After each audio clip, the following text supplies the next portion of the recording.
at Pratt's Dairy Farm talking to Bill and Eli Pratt about the process of keeping and milking cows. This is what we call our holding pen. Just watch your head there. And the cows will wait here as we're milking. We can milk 6 at a time, so the other 12 will be waiting here as we're milking.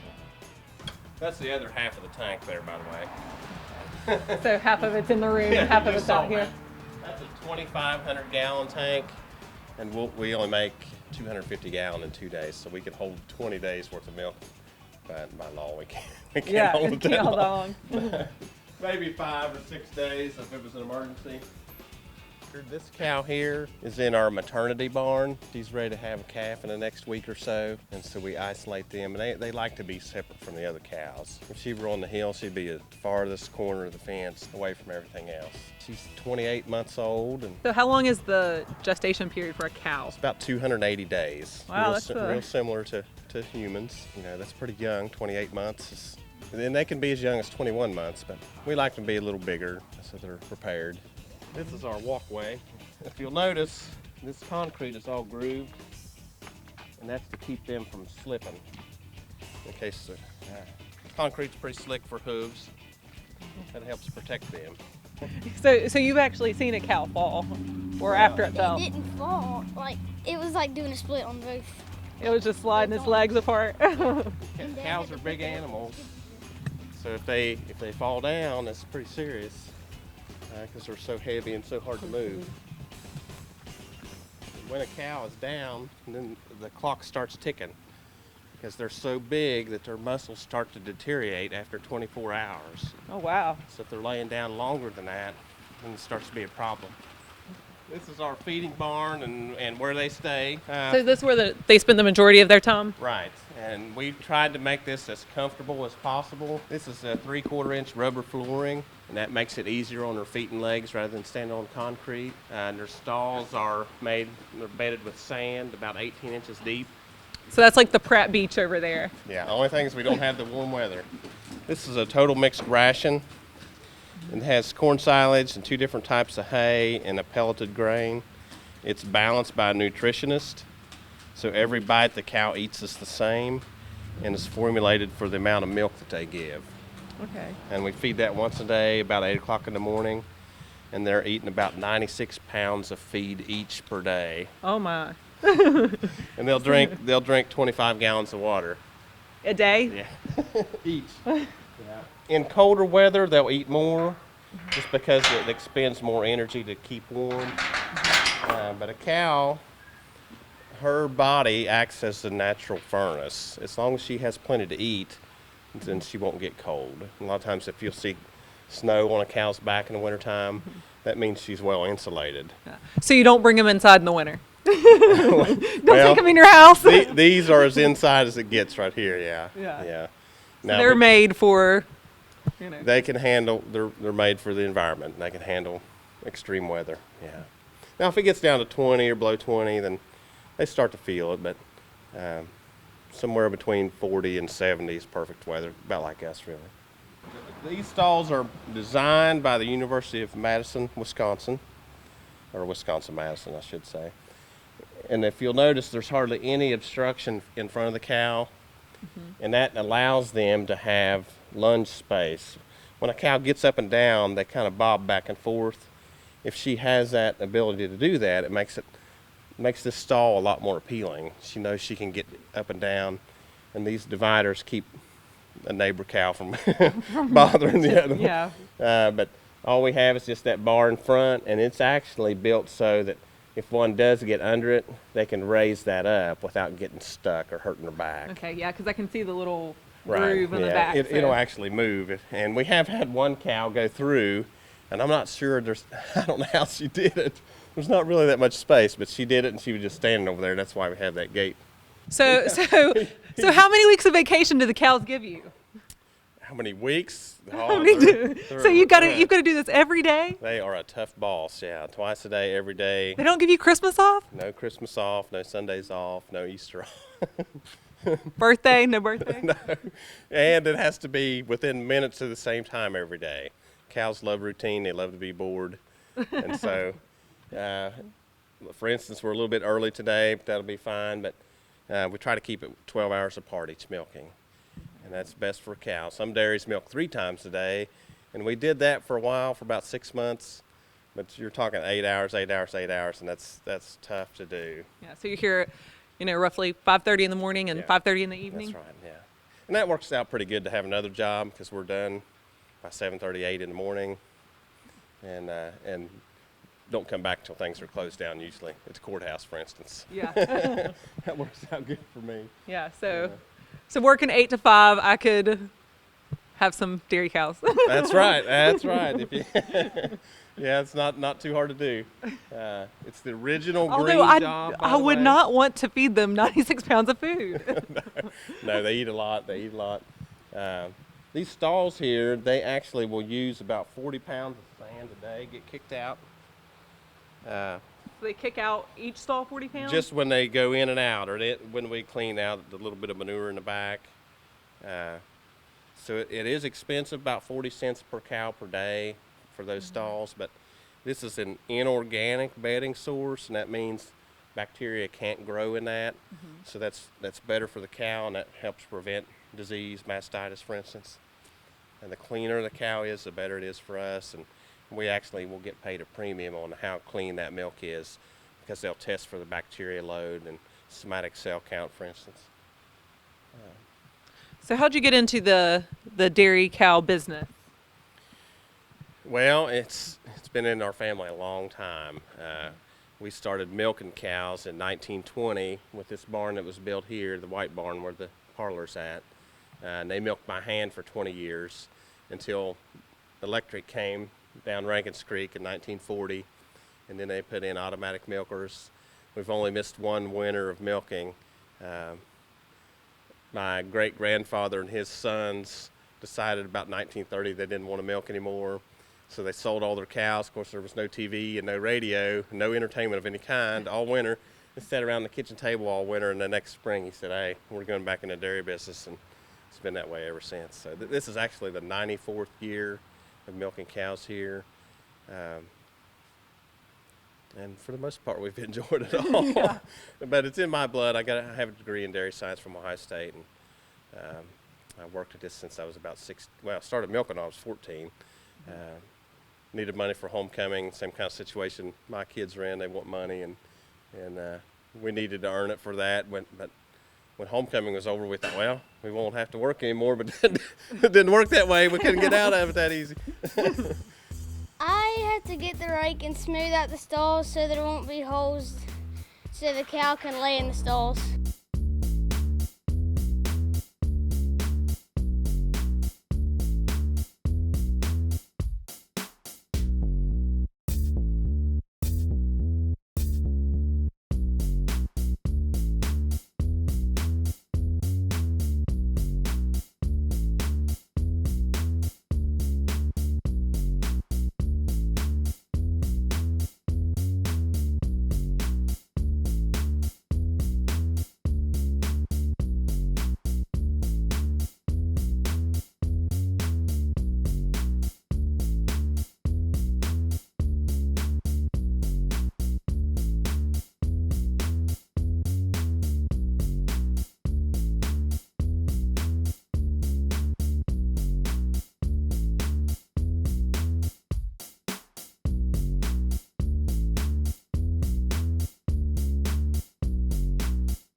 Actually manure storage, so we can store up to a month's manure here without having to haul it out. Like in this muddy, wet weather, we don't have to get out on the field. So I saw you use your skid steer kind of almost like a squeegee on the end of it. And that is specifically manufactured for dairy farms. A place in Michigan makes that. Yeah. So what do you do with your manure after you store it? We put that on the field as fertilizer. It's the ultimate green job. We produce the crops here, feed those crops, and then that waste product is put back on the field as fertilizer. So you grow a lot of your own feed. Right. Yeah. So it's kind of a cycle that runs itself. Right. We grow 35 acres of corn, and we chop that And if you'll look there, that white plastic is our pile of corn silage. Okay. There's about 700 ton there. Oh, wow. And it's a lot of cuds to chew. So will that last you all winter? Yeah, oh yeah, yeah. It can store up to 2 years that way. It's covered with a anti-oxygen or an oxygen barrier film, and then the plastic and then tires put on top. And it's an anaerobic process that breaks that silage down, makes it more palatable and more accessible to the cow. But if you'll notice, dairy cattle are so much tamer than beef cattle. We have 3 heifers that haven't calved, and since we milk bunches of 6, those even out those bunches. And it also gets them trained to the process of going in and out. So they'll be ready once this is one right here that hasn't had a calf yet. And now we won't milk them until they have a calf. You want to watch your step when you stand. It's hard on your back if you don't know it's coming. They know where to go, but Yeah, I noticed that they seem like they are a lot easier than, like you said, yeah, beef cattle. beef cattle would break through the fence and be gone by now. Now they are pretty messy, I'll have to say that. But when you eat 96 pounds of feed a day, Yeah, but you've got 4 kids, so you're used to messes, right? now we use these sticks because I tell the kids, this is as close as you want to get to the back of a cow. Reach your stick out, because that's how far they can kick. Okay. And they will occasionally. And this pulsation controls the milker. And in other words, if you think about milking, you think the squeezing is what pulls the milk out, but it's not. It's actually the vacuum. And this pulsation causes a squeezing motion, but it's to allow the blood flow back into the teat to keep it from inverting or coming inside out. That's an important part. These are automatic takeoffs here. And when we get to cows, then it'll be easier to explain. But the milk goes through this milker, through this milk flow sensor, and this will record the weight here. And when that gets down to below 0.6 pounds per minute, then it knows to take that milker off. So it shuts the vacuum off, pulls it off on its own. Wear gloves to milk with because the cracks in your hand can harbor bacteria. The glove is a clean, slick surface. It rinses off real easy. It doesn't keep any bacteria. We discard these after each milking.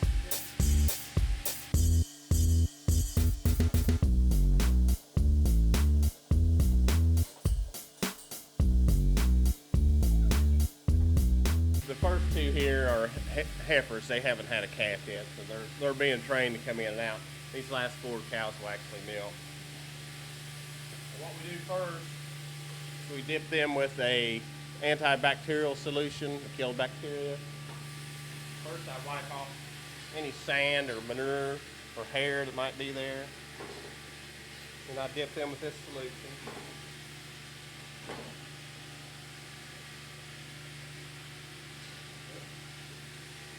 Then I strip out a few strips of milk just to see if there's not anything bad there. And it gets a little bit of bacteria out that might be there. Then I dip them again. The milker is supposed to be put on the cow within 60 to 120 seconds of the first time you touch her. And what we're doing is, as well as with this prepping, we're allowing a stimulation time period. And she'll start to let her milk down in that, after that minute to 2 minutes.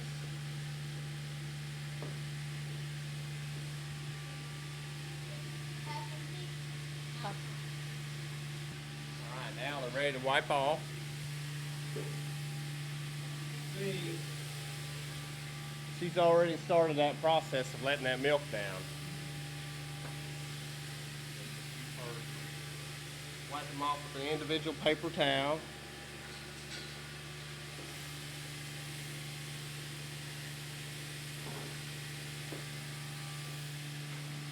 That's the milk.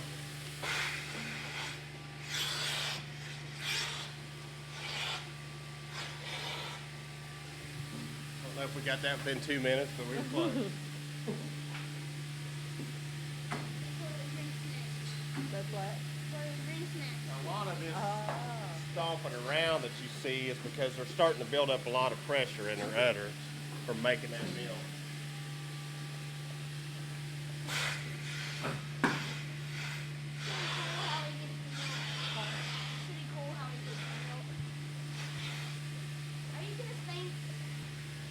They'll actually make about 60 to 70% of their milk while they're being milked. Oh, wow. It's not all built up in their udder like you would think. Yeah, so you see the big udder and you think that there's milk in there, but really... That's right.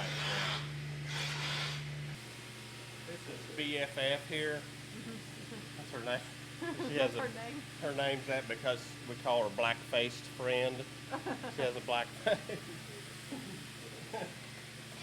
I thought that was your best friend. Maybe that was your favorite cow. Well, it might be that too. Now this is RP right here. RP is the replacement cow. When we went and picked them out, one of them they decided had mastitis and they didn't want to send her, so they sent her instead. So she's RP. I thought that was going to be Rachel. Yeah, Rachel Pratt. Yeah. This one here is too tall. She's the tallest cow. I don't think we have a name for her, do we, Eli? Some of them we haven't just quite figured out a name for yet. So do you have a favorite cow? I don't know. No. Do they all have different? Do they have different personalities? I kind of like the red one. There's a red one, and he named it Red. Red. We're real creative, right? But if you'll notice, as this cow's being milked, this is recording the weight. And that's as it goes through this milk flow sensor. The milk goes through here into this pipeline, down into the receiver, and it has a probe in it. Once it gets about half full, that probe will contact the milk pump to turn on, and it'll pump the milk through a filter and into the bulk tank. One of the filters we use, this is for this morning, I think. That's to catch any dirt or hair, so you can see it was actually pretty clean. So we use one we throw it away after one milking. So in other words, the milk can go straight from the cow into the bulk tank to your cereal bowl without ever having been touched by human hands. Wow. So, I know that you said you started kind of working with dairy cows when you were young. Has the technology changed a lot in that time, and between the time that you grew up and the time you went to school and then to now? It has somewhat. There wasn't a balanced ration. A nutritionist wasn't involved when I was a kid. Now there is. The technology like this here is well, it's not. It's relatively new. We installed these in 1999, but now it's even gone so far as to have robots milking cows. The cow actually goes to the robot herself, mainly for feed, when she wants, and humans aren't actually milking the cow. But I'm still cheaper than a robot. Aren't we, Eli? We don't want to do it the old-fashioned way. Yeah, you don't want to do it the real old-fashioned way. That would take like 8 hours to do all of it. But a cow will milk, these will milk about 7.5 minutes, and they're all pretty much the same time. We have a couple cows that are milking more that will be on maybe 8.5, 9 minutes. If you look at this here, this is the weight. If I push this here, that's showing me the pounds per minute, and it'll fluctuate up and down. And when that gets down to 0.6, and then it'll start counting. If it can count 6 seconds consecutively, it'll shut the vacuum off and pull the milk off. And then it also shows you the time that the milk has been on. She'd like to get out one. Yeah, she's getting rowdy. You don't like that gate. And that's one reason for bringing them in early, to get them trained. I don't blame her. I don't like it when I'm in my office either. When we brought one of those heifers in, she jumped up. There's a manger in front. We don't put any feed there, but she got her front feet up and then climbed up in the manger and then walked up in front of all of them. Oh. And I was like, oh my word. Now this is a post-dip iodine solution, about 1% iodine. Yeah. And what this does is it's a stickier solution. It's got lanolin, oil, stuff like that, and it conditions the teeth and the skin to keep it from getting cracked and so forth. and it's good for about a half hour, and that's about how long it takes for that teat end to close up. And then we want that to protect her until that happens, so when she goes and lays down, she won't automatically have some kind of dirt or manure to get in there. Now this prevents them from being over milked. If I'm doing something else and not watching each individual cow, if she's done milking and this doesn't come off automatically, then it can cause damage to that teat. Prevents that from happening. Yeah, I've noticed they come flying off there pretty at a pretty good rate. Now, there's a couple cows that have already figured out exactly when that's going to happen. They know when that vacuum shuts off, and they try to kick that milker off first thing. This here is our employee of the month. And we call her the U, you know, like Miami University, only the U stands for udder. But she gave 91 pounds on test day, so she's giving over 90 pounds a day. Oh gosh. 8.6 pounds is a gallon, so she's giving over 10 gallons per day. Oh my. So what is the average number of gallons? Right here now, they're producing 8.5 gallons per day on average. Wow. Which is it's pretty good for, especially for cows that have just had their first calf. Only thing, when she gets to about 25 pounds, she wants that milker off. So I have to leave this rope off. She'll get her leg up over it and pull it off. Not sure why. We may have the vacuum a little bit too high or something, but these gauges right here tell me. There's one back there and one here. Yeah. One on the high line, one on the low line. It's supposed to be at 13 inches of mercury, and that's what it is. So. You didn't? Yeah. See, you learned something today too. And this back here, that little blue thing sitting up on that post of a pipe, Right. that is a vacuum regulator.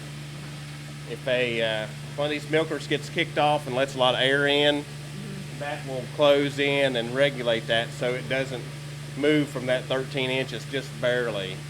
And that's important. We need that to be a constant level for the cows. You can hear that pump pumping in there. That's just the straight milk, straight from the cow. Coming right out of the cow. 101.5 degrees. Oh wow. It's probably cooled down a I was little gonna bit. say, not the temperature I normally drink my milk. It would make good for hot cocoa. Oh, good idea. See. So, what's your favorite part about milking cows? My favorite part is when I do the stalls and walk the cows into here. Yeah, that's the most fun. Yeah, What's your least favorite part? I'm doing this because I don't do nothing. Just waiting for him to get milked. Yeah, and the clean part, it's not that fun. I can take these off manually just by pushing the button. And I usually do that on her. All I have to do is just grab a hold of her tail. Well, it came off just then. Hold her tail and she won't kick. It just distracts her that much, or enough to. Now, before Candice, we milked on this side too. And the cows would go down those steps and up and around. And when there was two of us milking, we'd get this side ready, and then have all the milkers on, be getting this side ready and getting them on. By the time I got done over here, these are all done, ready to go. But you really need two people for it to work best. And it's a little tricky if you're by yourself and you're trying to get cows to go across there. All we had before was just a chain that we looped there. I was gonna say it's not a very wide. I've had times where there'd be a cow up here in the middle. We tore everything out, all the stalls, all the lighting, and built everything pretty much from scratch. It took me about a year to do it. But we put in stainless steel pipe, so I think it'll last a long time. Now, cows actually need a pedicure about twice a year. We have a hoof trimming chute where we can put each cow in and hand crank up their leg and secure it and trim their feet down. You would think that's kind of a side chute for being on concrete a lot. Yeah. What you're going to do is you're going to put your finger and your thumb up about the top of it and squeeze it off. Then you take your other hand and kind of pull down on it. Okay. This side. This one? Yeah. Okay. Squeeze. There you go. Oh, wow. Now they milked by hand here for 20 years, Did they really? from 1920 to 1940. So it's been since the 40s that they've had a mechanical. Yeah. Now they did have automatic milking machines earlier that, say, as early as 1926 in New Jersey and New York. And they even had a 1,500 cow dairy in New Jersey about that time. Wow. Yeah. But we're just a small one. So, where are the, primary dairy farms? Well, in Ohio, it would be Holmes and Wayne County. There's actually 3,000 dairies left in Ohio. Oh, really? There's only 2 in this county. There's none in Cabell County, none in Wayne County, none in Boyd County, none in Greenup County. Really? Only 2 in Scioto County, but it's primarily north of here. There's 1,100 Amish dairies in Ohio. The big dairies are primarily out west, California, New Mexico. The average herd in New Mexico is about 2,100 cows. Can you imagine? I've been to some of them. My dad went to a dairy in California that milked 9,000 cows. It's crazy. They have a parlor that's a big circular, they call it a carousel. And there's one in Ohio that's the biggest one in the world that has 100 stalls. Wow. And the cows walk into it, and then they ride around as they're being milked. And when they get to the other side, they have to back out and they're done. Well, we like to be small. With this amount of cows, you really need a second job to make it work, and you can do that. Yeah. But we're fortunate enough that we've had that background of other generations to build the facilities up. And really, I just want to be able to pass it on to the next generation so they would know, and if they choose to do that, they can. If not, then at least they'll have developed a little bit of a work ethic. Yeah. And I know you're really passionate about the benefits of agriculture and those types of things, both economically and also, for the work ethic and kind of what they've done throughout time in the area. Well, what I like to do is, like this morning when we had Marshall's class here, bring those kids here and show them what an actual farm works like. Because a lot of what they see is a misrepresentation of what a farm is. They're thinking about a factory farm and their food comes from something far away. But actually, if you buy milk in West Virginia, chances are it comes from a farm just like this one. So we want to try to smooth over those misperceptions about farming and show them that, we can take care of cows and cows can have a good life here. And it's not a factory farm. It's a family farm, and about 98% of dairy farms are family farms, but as they've had to take advantage of economies of scale or add on other family members, they have to continue to grow, and they might be 1,000 cows, but that's still a family farm, and that's what most people don't realize. Yeah, I mean, in every, no matter what industry you're in, you always want to grow your business, so Right. That's no different for a farm as well. When my dad and my brother and I farmed, we had to milk about 120 cows for 3 families to survive. Well, now with other supplemental income, we can enjoy it a little more and still make a profit. It's more of a hobby job. Right. It's not necessary to support the family, but it's something we want to continue for the next generation. So the milk you produce here, where does it go? It goes to United Valley Bell in Charleston, which is the only processing plant left in West Virginia. And they supply nearly all of West Virginia schools. But you can find that milk, and sometimes it might be a different brand. I think Mount Vernon is a brand they use, and Save-A-Lot carries that here in Chesapeake. So if somebody wants to get milk that's from Lawrence County, they can go to Chesapeake and buy their milk there and know that a portion of that milk came from here. Yeah, and I know, you kind of touched on it. It seems like in the past few years, there's been, a lot of food awareness, a lot of these documentary type things that they tend to give the farming industry a bad name. Even though you see cows being mistreated, that's a little bit of a misperception too, because people don't understand that a cow is such a big animal. 1,500 pounds is a little difficult to move around by 1 or 2 people. You can't do it. So you sometimes have to use heavy equipment if they get an injury, or they hurt a leg or something, they can't move around. So when you see those things, you have to know that most of the time the farmer knows what he's doing. Yeah. And if a cow's comfortable, she's going to do well, and she's going to produce for us, and it helps our livelihood become better. So the better we treat our cows, the better they're going to do for us. So if people understand that, they'll know that we're not going to try to mistreat cows. We're going to make probably 500 pounds of milk here tonight, which would be about 120 gallon of milk or so. So I know you were telling us a little bit about this earlier, about the cleaning cycle for these hoses and whatnot. Yeah. What we'll do is when we put it in the wash position, we'll run a rinse through, just a lukewarm water rinse, and that takes all the milk out. And then we'll run a hot water rinse with a strong detergent through. And then before we start milking in the morning, we'll run an acid sanitizer. So 3 cycles really, and that really keeps things clean. It takes about 25 cents per cow per day to run those 3 cycles. But as we grow to more numbers of cows, of course, we'll start to capture that economies of scale. Cows work an hour a day. That's it. That's all they got to do. Yeah. Now they can go out there and eat all they want and perfectly balanced ration, sleep all night. In good I shape. think I like being a cow better than I like being a dairy farmer. Yeah, they've got it made. They've got it made.